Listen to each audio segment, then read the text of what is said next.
Putri Chandrawati mengaku pakaiannya dilucuti Brigadir J.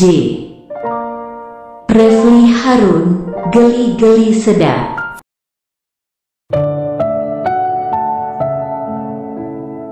Tersangka kasus pembunuhan berencana, yang juga istri Ferdi Sambo, Putri Chandrawati, mengaku jika ajudannya Brigadir J telah melecehkannya saat berada di rumah Magelang.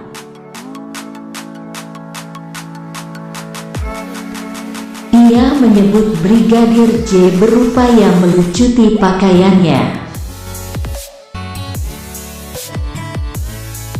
Tak hanya itu, pada keterangan lain, Putri Chandrawati mengaku dirinya tengah terbaring di kasur ketika Brigadir J masuk ke kamar dan melakukan kontak fisik.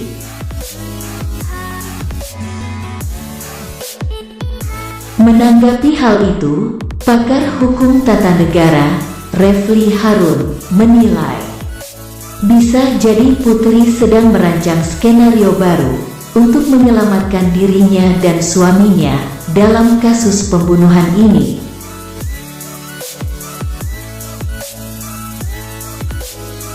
Memang bukan lagi ngeri-ngeri sedap, geli-geli sedap. Soal motif dewasa ini ya, kata Refli lewat kanal YouTube-nya yang dikutip Rabu, tanggal 24 Agustus tahun 2022.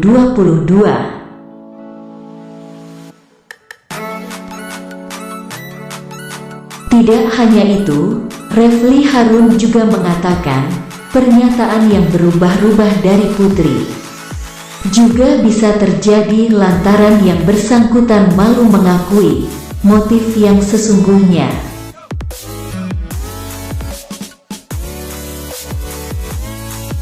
Kalau kita melihat keterangan Putri tersebut, maka ada dua hal yang terbayang dalam benak saya.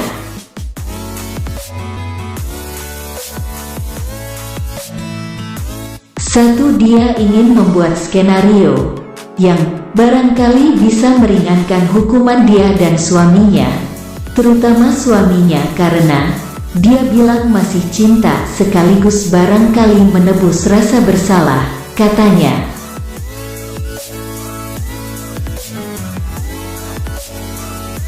Mantan staf ahli Mahkamah Konstitusi itu sendiri sebetulnya meragukan pengakuan Putri soal motif dewasa dalam kasus ini, sebab Putri sendiri mengaku Brigadir J sudah dianggap seperti anak sendiri. Hal ini juga diamini oleh keluarga Brigadir J.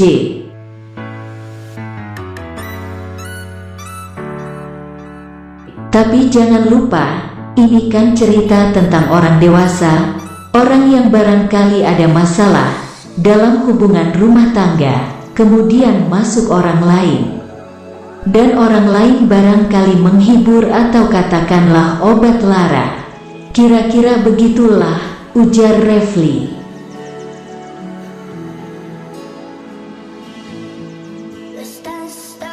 Tapi sekali lagi, ini terkait dengan dua hal tentunya. Apakah dia ingin meringankan hukuman bahwa motif membunuh adalah motif yang justified karena istri diganggu, dilecehkan, tapi motif lain adalah barangkali dia malu mengungkapkan yang sesungguhnya, imbuhnya menandaskan. Nah, sama seperti yang sudah saya sarankan pada waktu kasusnya Mbak Angelina Sonda, waktu juga punya bayi, waktu itu saya pesankan mohon tetap bersama ibunya. Antara dua, apa misalnya ibunya sementara tahanan rumah, atau kalau misalnya di lembaga pemasyarakatan ya ada fasilitas khusus, bukan untuk ibu tapi untuk bayi. Karena dalam konteks perlindungan anak dan hak anak yang kebetulan ibunya tersangkut pidana. Dan ini juga dalam penelitian dan berbagai kasus di luar negeri, selain bermanfaat untuk tumbuh kembang anak yang lebih sehat, juga ibu-ibu yang diberi kesempatan untuk asah-asih dan asuh anaknya yang masih bayi ini cenderung semakin menurun kemungkinan residivismenya. Jadi tidak akan mengulang dan semakin sadar, semakin memanfaatkan, merasakan manfaat dari pemasyarakatan.